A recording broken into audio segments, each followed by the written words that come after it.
மறுபடி நான் உங்கள் பேனிக் நித்யா. சாரி கைஸ், கொஞ்ச நாள் வீடியோஸ் போட முடியல. ஊருக்கு அங்கே இங்கேன்னு அலைஞ்சிட்டு இருந்தனால சரியாக வீடியோஸ் போட முடியலை. இப்போ கூட எடிட்டிங் வந்து வேறு ஒரு வீடியோவில் தான் கனெக்ட் பண்ணி வச்சுருக்கேன். ஓகே கைஸ், எல்லோரும் எப்படி இருக்கிறீங்க? கண்டிப்பாக நல்லா இருப்பீங்க நம்புறேன். நானுமே ரொம்பவே நல்லா இருக்கேன். இன்றைக்கி நம்ம வீடியோ பதிவில் என்ன பார்க்க போகிறோம் அப்படின்னா 1980ஆம் இந்த சம்பவத்தில் கர்ப்பிணி பெண் போதிய வசதிகள் இல்லாதனால அவங்க ஹாஸ்பிட்டலுக்கு அதற்கு பின்பு என்ன நடந்துச்சு, என்னென்ன அமானுஷங்கள் நடந்துச்சு, இந்த உண்மை சம்பவம் தமிழ்நாட்டில் இருக்கிற திண்டுக்கல் மாவட்டத்திற்கு அருகாமையில் இருக்கிற ஒரு சின்ன கிராமத்தில் நடந்த உண்மை சம்பவம் தாங்க இது. உண்மையை தழுவக்கூடிய அமானுஷ சம்பவம்னு சொல்லலாம். இந்த கதாபாத்திரத்தில் வீரலட்சுமி, பாலம்மாள், வெற்றி இவங்க 3 பேர் தான் முக்கியமான நபர்கள். பேர்களை முக்கியமாக ஞாபகம் வச்சுக்கிடுங்க, யூஸ்ஃபுல்லாக இருக்கும் கதைக்கு. இந்த வெற்றி, இந்த பாலம்மாள் இவங்க 2 பேருமே அப்பா அம்மா இல்லாதவங்க, தனியாக தான் இருக்கிறாங்க. வெற்றிக்கு கல்யாண பேச்சு எடுக்கும்போது இந்த பாலம்மாளை அவங்க அக்கா வீரலட்சுமி தேர்ந்தெடுத்து 2 பேருக்கு கல்யாணம் செய்கிறாங்க. பாலம்மாள் சைடும் அப்பா அம்மா கிடையாது, சொந்தங்கள் யாரும் கிடையாது. வெற்றியோட பகுதியில் வெற்றிக்கு அக்கா மட்டும்தான் இருக்காங்க, வீரலட்சுமி. ஸோ வீரலட்சுமி தலைமையில் தான் இவங்க 2 பேருக்குமே திருமணம் நடக்குது. 1980ஆம் காலகட்டத்தில் இவங்க 2 பேருக்குமே திருமணம் பண்ணி வைக்கிறாங்க. பட் 1985 வரை இவங்களுக்கு குழந்தைகள் கிடையாது. குழந்தைகள் இல்லைன்னா இந்த ஊர் மக்கள் எப்படி நம்மளை ஏசுவாங்க பேசுவாங்கன்னு நமக்கு நல்லாவே தெரியும். அப்படித்தான் இவங்களுக்கு 85ஆம் காலகட்டம் வர குழந்தைகள் இல்லை. 85ல் பாலம்மாள் கருத்தரிக்கிறாங்க. அப்போது யாரெல்லாம் அவளுக்கு குழந்தை இல்லைன்னு சொல்லி அவளை ஒரு மாதிரி பேசினாங்களோ அவங்க எல்லாருக்கிட்டையுமே வெற்றி ஓடி போய் எனக்கு குழந்தை வரப்போகுது அப்படின்னு சொல்லி ஹாப்பியாக சொல்லிட்டு வந்திருக்கிறாரு. பாலம்மாளோட ஊர்லேயே ஒரு பாட்டி பாலம்மாளை ஒரு டைம் வந்து சண்டை போட்டிருக்காங்க. உனக்கு கல்யாணம் ஆகி 3 வருஷம் ஆச்சு, நீ வந்து இன்னும் குழந்தை பெற்றுக்கலை, குழந்தை கருத்தரிக்க கூட நீ தகுதி இல்லாமல் இருக்கிற, ஸோ நீயெல்லாம் நாங்கள் நல்லது கிட்டத்துக்கு போகும்போது முன்னாடி வராத அப்படின்னு சண்டை போட்டிருக்காங்க. அப்போ வெற்றி அவங்கக்கிட்ட வரிஞ்சு கட்டி சண்டைக்கு போயிருக்கிறாரு. நீ எப்படி என் பொண்டாட்டியை சொல்ல போச்சு அப்படின்னு. ஆனால் அந்த விஷயங்கள் இவங்க 2 பேருக்குமே மனசில் ஆழமாக பதிய ஆரம்பிச்சிருச்சு. ஸோ வெற்றி பாலம்மாள் கருத்தரிச்ச உடனே அந்த பாட்டியை தான் தேடி போய் ஸ்வீட் கொடுத்துட்டு வராரு. இங்கே பாரு பாட்டி, யாரும் இப்படியே நிரந்தரமாக இருந்துட மாட்டாங்க. கடவுள் கொடுக்கும்போது அவங்களுக்கு அந்த குழந்தை வந்து கண்டிப்பாக கையில் சேரும். யாரையும் குழந்தை இல்லைன்னு தயவு செஞ்சு சொல்லி காட்டாதீங்க, குத்தி காட்டாதீங்க அப்படின்னு சொல்லி அவர்கிட்ட சொல்லிட்டு சாக்லேட்டையும் கொடுத்துட்டு வந்திருக்கிறாரு. அதற்கு பின்பு வெற்றி பாலம்மாளை ரொம்பவே கண்ணும் கருத்துமாக பார்த்துக்கிறாரு. பாலம்மாளை ஒரு சின்ன வேலை கூட செய்ய விடுறதில்ல. ஏன்னா கிட்டத்தட்ட 5 வருஷ காலகட்டத்துக்கு அப்புறம் தான் பாலம்மா கருத்தரிச்சிருக்கிறாங்க. ஸோ அவளை ரொம்ப ஹாப்பியாக சந்தோஷமாக நிம்மதியாக பார்த்துக்கணும். எந்த சின்ன விஷயம் கூட அவளை பாதிச்சிடக்கூடாதுன்னு வெற்றி ரொம்ப நுணுக்கமாக அவளை பாதுகாத்துட்டு வராரு. ஒரு கட்டத்துக்கு மேலே பாலம்மாளுக்கு 5ஆவது மாதம் கருத்தரிச்சு நின்றுருக்கு. ஸோ பாலம்மாளோட நாத்தனார், அதாவது வெற்றியோட அக்கா வந்துட்டு பாலம்மாளுக்கு ஒரு சின்னதாக 5ஆவது மாதத்தில் சாப்பாடு சமைச்சு போடலான்னு வந்து 5 வகை சாப்பாடு சமைச்சு ரெடி பண்ணுறாங்க. அப்படி ரெடி பண்ணிவிட்டு பாலம்மாளுக்கு வளையலையும் போட்டு விடுறாங்க. அதற்கு பின்பு அவங்க அடிக்கடி வீட்டுக்கு வந்துட்டு போகிறதா தான் இருக்காங்க. 7ஆவது மாதத்தில் பாலம்மாளுக்கு வளைகாப்பு போடலான்னு பேசும்போது வெற்றி இல்லை 9ஆவது மாதத்தில் போட்டுக்கலாம் அப்படின்னு சொல்லி பேச்சுவார்த்தையை முடிக்கிறாரு. 9ஆவது மாதமும் வருது. பாலம்மாளுக்கு வளைகாப்பு ரொம்ப சிறப்பாக நடக்குது. வளைகாப்பு முடித்து அங்கிட்டு ஒரு 10-15 நாளில் அவளுக்கு பிரசவ வலியும் ஏற்படுது. ஸோ இந்த பிரசவ டைமில் இங்கிருந்து மாட்டு வண்டியில் தான் போயாகணும் அவங்க. ஏன்னா அந்த காலகட்டத்தில் பெருசாக கார் வசதிகளோ பஸ் வசதிகளோ கிடையாது. வெற்றியோட அக்காவுக்கு சொல்லிவிட்டு அவங்க அக்காவும் வந்துட்டாங்க. வெற்றியோட அக்கா, பாலம்மாள், வெற்றியோட அக்கா வீட்டுக்காரர்னு 4 பேர் மட்டும்தான் அந்த மாட்டு வண்டியில் போகிறாங்க. குறிப்பிட்ட தூரம் போனோடனே ஒரு முச்சந்தி வருது. அந்த இடத்து வரையிலும் பாலம்மாள் கத்தி கதறிட்டு இருந்தாங்க பிரசவ வலி தாங்காமல். பட் அந்த இடத்த கிராஸ் பண்ணி கொஞ்சம் தள்ளி போன உடனே பாலம்மாள் எந்த சத்தமும் இல்லாமல் அப்படியே அமைதியாயிட்டாங்க. அப்போ பாலம்மாளோட நாத்தனார், அதாவது வெற்றியோட அக்கா வந்து வண்டியை நிறுத்துடா அப்படின்னு கத்துறாங்க. என்னக்கா ஆச்சு அப்படின்னு அவர் வண்டியை விட்டு இறங்கி வந்து பார்க்கும்போது பாலம்மாள் அங்கேயே இறந்து போயிட்டாங்க, அந்த மாட்டு வண்டியிலேயே. வெற்றி முன்னாடி இருந்து இறங்கி ஓடி வந்து பாலம்மாளை பார்க்குறாரு. பாலம்மாளுக்கு ரத்த வெள்ளமாக இருக்குது அவளோட அடிவயிற்று பகுதியில். அதற்கு பின்பு பாலம்மாளை அந்த வண்டியை விட்டு இறக்கி தரையிலேயே அந்த முச்சந்திலேயே உட்கார வச்சிடுறாங்க. பாலம்மாள் இறந்துட்டா அப்படின்றத வெற்றியால் நம்ப முடியலை. ஏன்னா பாலம்மா இல்லாத வாழ்க்கை அவருக்கு வாழ்க்கையே இல்லைன்னு நினச்சிட்டு இருந்தாரு. அதற்கு பின்பு தான் வெற்றியோட அக்காவுக்கு ஒரு யோசனை வருது. மருத்துவச்சி வீடு பக்கத்தில் தான் இருக்குது, நானும் மாமாவும் போய் கூட்டிகிட்டு வரோம், நீ அதுவரையும் இவக்கிட்ட பத்திரமா இரு, ஒன்றும் ஆகாது அப்படின்னு அவங்க அவருக்காக ஆறுதலுக்கு சொல்கிறாங்க. பட் பாலம்மாளோட நாத்தனாருக்கு நல்லாவே தெரியும் பாலம்மாள் அங்கேயே இறந்துட்டாங்கன்னு. வேக வேகமாக வெற்றியோட அக்காவும் மாமாவும் ஓடி போய் மருத்துவச்சியை கூட்டிகிட்டு வராங்க. கூட்டிகிட்டு வந்து பார்க்கும்போது பாலம்மாள் இறந்து போயிட்டாங்க. ஆனால் அவங்க வயிற்றுக்குள்ளார இருக்கிற அந்த குழந்தை மூச்சோடு தான் இருக்குது, அதாவது சுவாசிக்குது. அப்போ பாலம்மாளோட நாத்தனார் என்ன சொல்கிறாங்கன்னா, பாலம்மா தான் இறந்து போயிட்டா, எங்களுக்கு இந்த குழந்தையாவது காப்பாற்றி கொடுங்கன்னு கெஞ்சி அழுகிறாங்க மருத்துவச்சிக்கிட்ட. மருத்துவச்சி யோசிக்கவே இல்லை, ஒரு செகண்டில் தன் கையில் இருந்த பண்ணை அருவா, அதாவது புல்லை இருக்கிறதுக்கு யூஸ் பண்ணுவாங்களே அந்த அருவாலை வச்சு டக்குன்னு வயிற்ற கீறி அந்த குழந்தைய வெளியே எடுத்துடுறாங்க. பின்பு பக்கத்தில் இருக்க ஒரு செடியோட கொடியை பிடுங்கி அந்த வயிற்றை டக்குன்னு தச்சிட்றாங்க. பட் அந்த காலகட்டத்திலலாம் இந்த மாதிரி நடந்தது அப்படின்னா போலீஸ் கேஸு போஸ்ட்மார்ட்டம் அப்படின்லாம் எதுவும் கிடையாது. ஸோ அந்த குழந்தைய வெளியே எடுத்த உடனே மருத்துவச்சி அதுக்கான ப்ராசஸ்லாம் பண்ணுறாங்க. அதற்கு பின்பு பாலம்மாளோட பாடியை திரும்ப ஊருக்குள்ளாரே கொண்டு வந்து அடக்கமும் பண்ணிடுறாங்க. அதற்கு பின்பு தான் அமானுஷ்ய புயலே வீச ஆரம்பிச்சிச்சுன்னு சொல்லலாம். பாலம்மாளோட கணவர், இந்த குழந்தை பிறந்தனால தான் என்னோடய மனைவி என்னை விட்டு போயிட்டா, ஸோ இந்த குழந்தைக்கு எனக்கும் எந்த சம்மதமும் கிடையாது, நான் இந்த குழந்தைய பார்த்துக்கவே மாட்டேன், இது என்னோட குழந்தையே கிடையாது, இது ஒரு சைத்தான்னு சொல்லிட்டு அந்த குழந்தைய விட்டுட்டு அவர் வெளியூருக்கு வேலைக்கு போயிடுறாரு. பட் பாலம்மாளோட நாத்தனார் வெற்றியோட அக்கா தான் அந்த குழந்தைய எடுத்து வளர்க்குறாங்க. அவங்களுக்கு ஏற்கனவே 2 குழந்தைங்கள் இருக்குது. பட் இருந்தாலும் இது தன்னோட குழந்தை மாதிரி வளர்க்கணும், எந்த குறையும் இல்லாமல் எந்த கஷ்டமும் இல்லாமல் வளர்க்கணுன்னு தன்னோட தம்பியோட குழந்தைய எடுத்து வளர்க்குறாங்க. அப்படி இருக்கிற காலகட்டத்தில் பாலம்மாளோட ஆன்மாவை அங்கங்கே அரசல் புரசலாக பார்த்ததா பேசிக்க ஆரம்பிக்கிறாங்க ஊருக்குள்ளார. அப்போ பாலம்மாளோட நாத்தனார் சண்டைக்கு போகிறாங்க. உங்கள் வீட்டில் யாராவது இறந்தால் இப்படி தான் பேசுவீங்களா? எங்கள் வீட்டில் ஒரு பொண்ணு இறந்து போச்சுன்னா அதை நீங்கள் இந்த அளவுக்கு கொச்சப்படுத்தி பேசுவீங்களா? அங்கே பார்த்தேன் இங்கே பார்த்தேன்னு இன்னொரு தடவை யாராவது பேசுனீங்க உங்களுக்கு அவ்வளோதான் மரியாதை அப்படின்னு பாலம்மாளோட நாத்தனார் சண்டைக்கு போகிறாங்க அந்த மாதிரி சொன்ன ஆட்கள்கிட்ட. ஸோ இதை பாலம்மாளோட நாத்தனார் சுத்தமாக நம்பவே இல்லை. ஒரு கட்டத்துக்கு மேலே அவங்களுக்கே யோசனை வர ஆரம்பிச்சிருச்சு. எல்லாரும் சொல்கிற மாதிரி பாலம்மாளோட ஆன்மா உண்மையாகவே இருக்குமா? சேச்சே, அப்படிலாம் இருக்காது. அப்படி இருந்திருந்தா அவள் கூட நம்ம தானே கடைசி மினிட்ல இருந்தோம், ஸோ நம்மக்கிட்ட வந்து அவள் பேசாமையா இருப்பா? அப்படிலாம் இருக்காது, அவளோட ஆன்மாலாம் எங்கேயும் இருக்காது, யாருக்கும் தட்டுப்பட்டிருக்காது, இவங்களாம் பொருளையை கிளப்புறாங்க அப்படின்னு அவங்களையே ஆசுவாசப்படுத்திக்கிறாங்க. அப்போ தான் அந்த குழந்தை, பாலம்மாளோட குழந்தை மூச்சு விட ரொம்ப சிரமப்படுது. என்னன்னு பார்த்தா அந்த குழந்தை கொடுத்த பாலை மூக்கு வழியாக கக்கிருச்சு.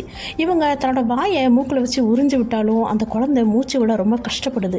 என்ன பண்ணுறதுன்னு தெரியாமல் குழந்தைய எடுத்து இறுக்கி அணைச்சிட்டு ஓன்னு அழுகிறாங்க பாலம்மாளோட நாத்தனார். அப்போ தான் பாலம்மாள்கிட்ட ஒரு வார்த்தையை சொல்கிறாங்க அவங்க நாத்தனார். நீ அங்கே நிற்கிற இங்கே நிற்கிற, அவங்கள்ட்ட குழந்தைய கேட்குற இவங்ககிட்ட குழந்தைய கேட்குறேன்னு என் காதுக்கு வந்துச்சு. உன் குழந்தை இங்கே மூச்சு விட முடியாமல் கஷ்டப்படுது, நான் என்ன பாடுபட்டு உன் குழந்தைய இந்த அளவுக்கு வளர்த்து வந்திருப்பேன், தயவு செஞ்சு உன் பிள்ளைய காப்பாற்று அப்படின்னு ஓன்னு அழுகிறாங்க. அவங்க அழுத ஒரு 5 செகண்டில் கதவை யாரோ தட்டுறாங்க. வேகமாக ஓடி போய் அவங்க வீட்டுக்காரர் தான் வந்துட்டாருன்னு கதவை திறக்கிறாங்க பாலம்மாளோட நாத்தனார். அது திறந்து பார்க்கும்போது மருத்துவச்சி தான் அங்கே நிற்கிறா. வாங்க வாங்க சீக்கிரம் வாங்கன்னு அலறி அடிச்சுட்டு அவங்கள உள்ளே கூட்டிகிட்டு போகிறாங்க பாலம்மாளோட நாத்தனார். ஏன்டி இவ்வளோ அவசரப்படுற, நீ தானே அங்கே வந்து கூட்டிகிட்டு வந்த, எல்லா விஷயத்தையும் சொல்லிட்டீலடி, நான் பார்த்துக்கிறேன்டி அப்படின்ட்டு அந்த குழந்தைக்கு தேவையான மெடிசன்லாம் அங்கே, அதாவது நாட்டு வைத்தியத்தை அங்கே பண்ணுறாங்க. அப்போ பாலம்மாளோட நாத்தனார் வந்து யோசிக்கிறாங்க, என்னது நான் கூட்டிகிட்டு வந்தேனா, சரி அப்புறம் பேசிக்கலாம் அப்படின்ட்டு அந்த குழந்தைக்கு தேவையானதை தற்சமயத்துக்குரியதை பார்க்குறாங்க.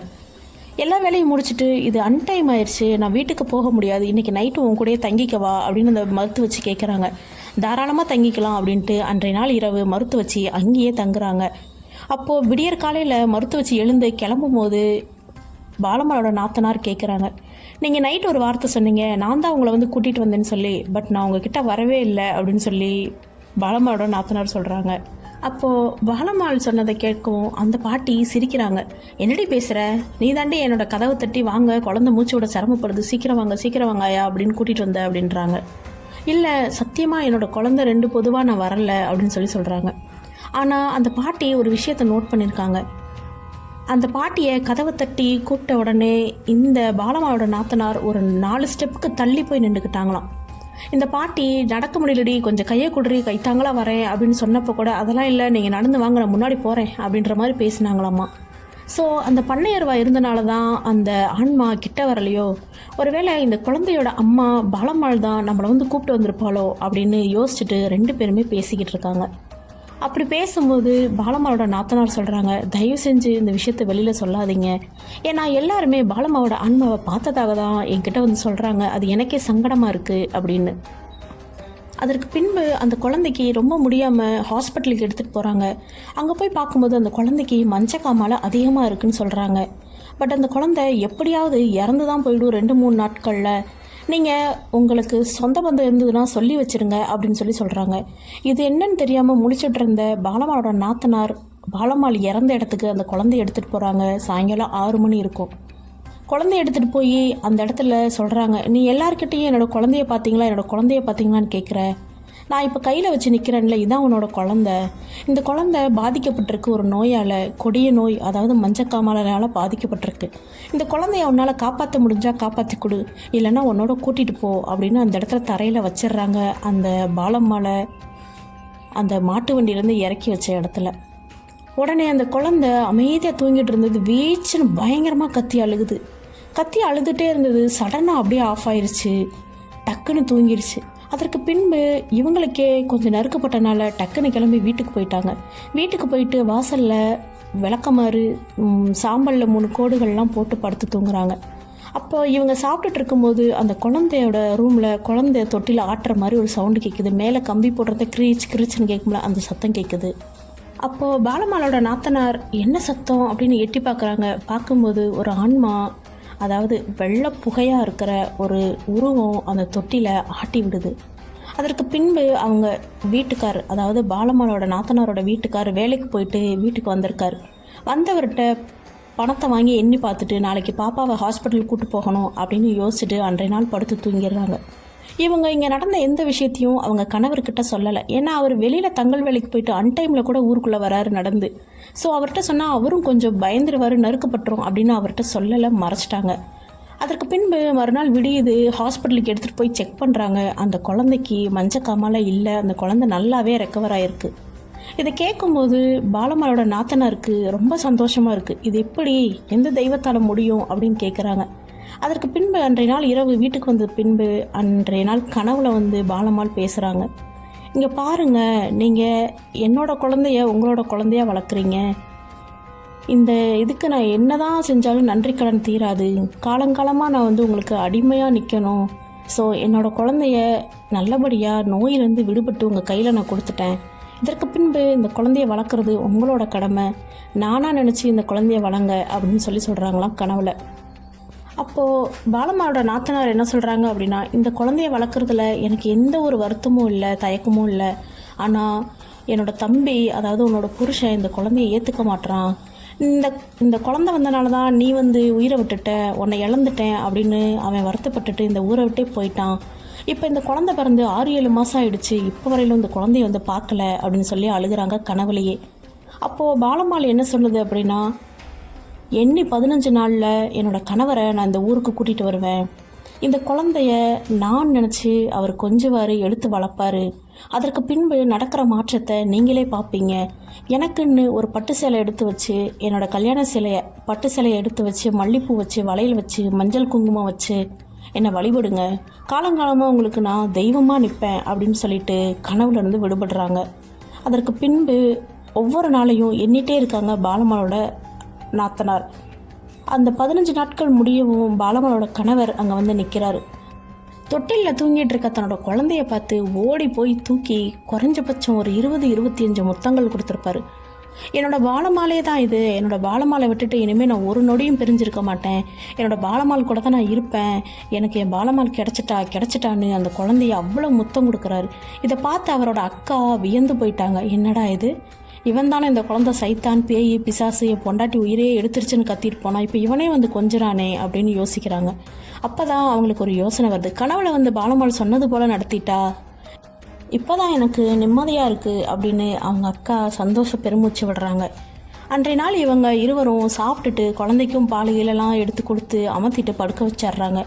அன்றைய நாள் இரவு பாலம்மாளோட நாத்தனாரோட கணவர் தங்கள் வேலைக்கு போயிட்டு அந்த பாதையில் வராரு. குறிப்பிட்ட தூரம்தான் பஸ்கள் வரும், அதுக்கப்புறம் வராது. அவங்க இறங்கி நடந்து தான் வரணும் ஒத்தையடி பாதையில். ஸோ அப்படி வந்துட்டு இருக்கும்போது அந்த முச்சந்தியில், அதாவது பாலம்மாள் இறந்த அந்த இடத்துல, அண்ணா அண்ணா என் குழந்தை எங்கண்ணா, என் குழந்தை எங்கண்ணா, என் கூட இல்லையண்ணா, என் குழந்தைய கொடுங்கண்ணா அப்படின்னு கேட்குது. இந்த சத்தம் கேட்ட உடனே பாலம்மாளோட நாத்தனார் வீட்டுக்காரு கொஞ்சம் பயந்துட்டார். பயந்தாலும் திரும்பி பார்க்காம விறுவிறுன்னு வீட்டை நோக்கி நடந்து வராரு. அந்த உருவம் அவரை பின்தொடர்ந்து பின்னாடியே வருது. அண்ணா நில்லுண்ணா, நில்லுண்ணா, அண்ணா நில்லுண்ணா அப்படின்னு அழுதுகிட்டே வருது. குறிப்பிட்ட தூரம் வந்ததும் டக்குன்னு அந்த சத்தமும் இல்லை, அந்த நடந்த அந்த கொலுசு சவுண்டும் கேட்கல, கூப்பிட்ட சவுண்டும் கேட்கல, அழுகை சவுண்டும் கேட்கல. என்னன்னு பார்த்தா கருப்பசாமி, அதாவது ஊர் எல்லையில் கருப்பசாமி கோவில் ஒன்று இருக்குது. அந்த கோவிலை தாண்டி அந்த ஆன்மா வர முடியாமல் அங்கேயே நின்றுருச்சு. அதற்கு பின்பு தான் பாலம்மாளோட நாத்தனார் வீட்டுக்காருக்கு பெருமூச்சு வந்திருக்கு.